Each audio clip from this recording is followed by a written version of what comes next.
네, 반갑습니다. 주식닥터입니다. 오늘 살펴볼 종목은 두산인프라코어입니다. 이번이 두 번째 종목 점검 영상이고 5월 18일 이때죠. 이때 상승 이후에 소폭의 조정은 받았지만 이때 말씀드렸던 게 6,000원 라인은 지속적으로 트라이 해줄 것이다.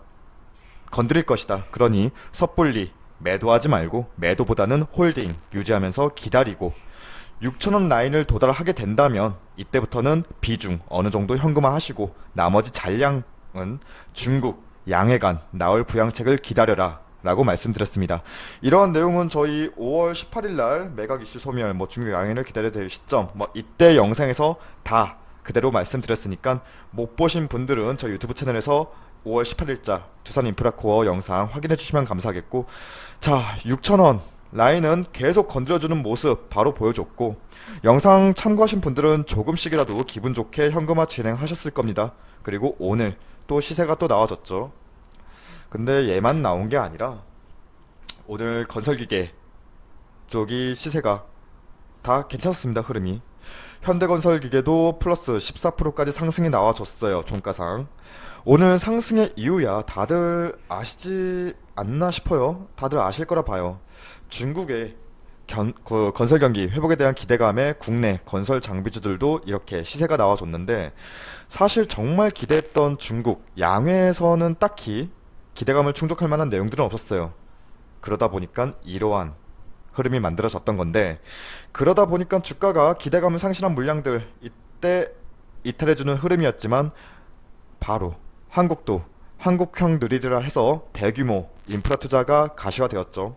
여기에 더해서 중국의 대규모 인프라 투자에 따른 건설 장비 수요 증가도 지금 기대하는 부분입니다. 접목이 된 거예요. 한국이랑 중국 이런 부분이 결합된 건데,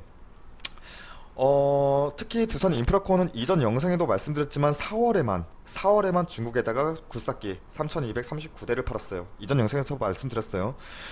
그리고 본격적인 중국의 굴삭기 수요량은 올해만 20만 대, 내년까지죠. 20만 대를 내다본다고 하는데, 두산 인프라코어도 이러한 흐름에 어느 정도 파이 먹을거리는 챙기겠죠. 더욱이 중국 내부에서도 굴삭기 수요가 증가하다 보니까 가격을 5에서 10% 올렸습니다. 그러니까 중국 내부에서도 건설 장비 업체들이 물 들어올 때 노젓는다 이렇게 보이는데, 중국 업체들이 가격을 인상하는데 둔산 인프라코어라고 해서 시장가 형성 무시하고 우린 그대로 팔래 이러진 않아요. 해서 같은 대수를 팔아도 영업이익은 반영돼서 증가할 것이라 보고, 이는 긍정적인 부분이죠. 자, 주가가 오른 이유, 오늘 주가가 올랐던 이유는 그만한 이유가 있기 때문이었고, 우리가 전부터 그렇게 얘기했던 중국향 긍정적인 소식이 들려왔습니다. 자, 이걸 지우고 볼게요. 자, 오늘 장중에 6,650원까지 찍었네요. 6,650원까지 찍었다가 윗꼬리 달고 지금 절반가량 반납한 상태로 지금 금일 6,250원 플러스 12.82% 종가 상승 마감해 주었는데, 추가적인 상승 충분히 가능한 배경은 만들어졌죠. 중국향 매출에 대한 기대감도 여전히 강하게 잔존하고, 국내 대규모 SOC 사업에 대한 내수 물량도 덤으로 긍정적인 요소입니다. 자, 오늘의 매독만 본다 하더라도 기관이 지금 4거래일 연속 강하게 들어와 줬고, 연기금도 지금 최근 1개월의 매집 물량만 본다면 꽤 많이 매집해 주었어요.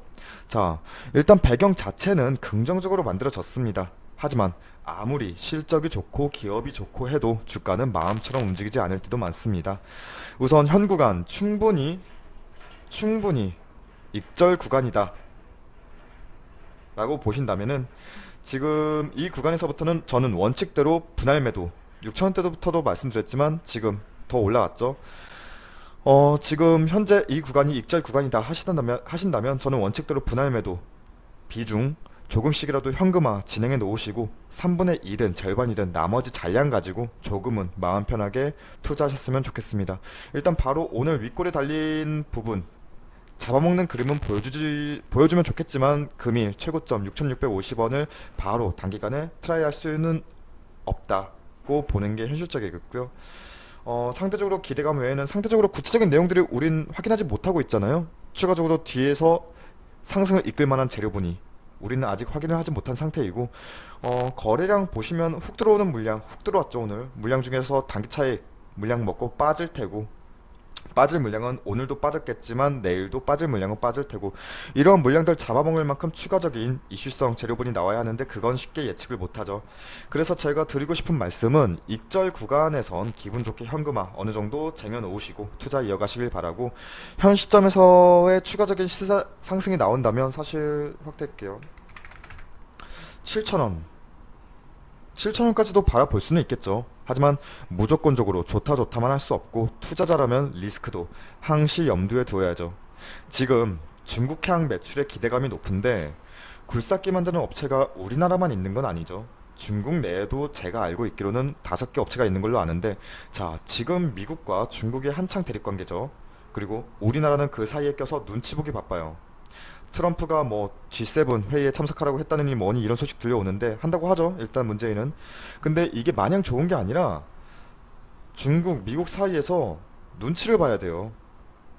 누가 봐도 이거 중국 따돌리고 편가르기 하는 건데, 이전에 미국에서 사드 배치했다 해서 중국에서 한알령으로 보복했죠. 지금도 여전히 진행 중이긴 한데 이러한 보복이 다시는 없을까요? 모른다는 거예요. 뭐 이런 리스크적인 부분도 항시 체크를 하고 염두를 해야 하기 때문에 철저히 익절 구간이라면 분할 매도 진행하시면서 주식 때문에 노선 투자하시는 데 있어서 노심초사 하지 않으셨으면 하고, 지금 추가적으로 산업은행이랑 수출입은행인 두산그룹 주채권단이죠. 얘네가 일단 두산중공업에 대한 지원금을 1조 2천억 원 추가 지원하기로 했는데, 얘네 주채권단이 요구했던 사항 중에 두산인프라코어 매각도 언급이 되었었어요. 지금은 약간 흐지부지 된 것 같긴 한데, 일단 두산솔루스 매각에 집중하고는 있지만 이게 어그러졌을 경우에는 두산인프라코어나 두산바켓으로 매각 이슈가 다시 나올 수도 있죠. 하지만 두산인프라코어는 그룹사 내에서도 알짜배기 계열사라 쉽게 두산이 내놓을지는 모르겠지만 매각 이슈도 여전히 잔존하고 현재 진행형입니다. 이러한 부분들 때문에 이 종목 정량 정리할 필요는 없다고 봅니다. 대신 충분히 수익분 챙기고 나머지 잔량으로 이러한 이슈와 실제적인 기업의 성장 모멘텀 확인하시면서 투자 이어가시길 바라겠습니다. 이상으로 두산 인프라코어 두 번째 종목 점검 마치겠습니다. 그리고 마지막으로 저희 궁금하신 사항들은 저희 주식닥터 홈페이지 방문해 주셔서 질문 남겨주시면 확인하도록 하겠습니다. 감사합니다. 구독과 좋아요도 부탁드리겠습니다.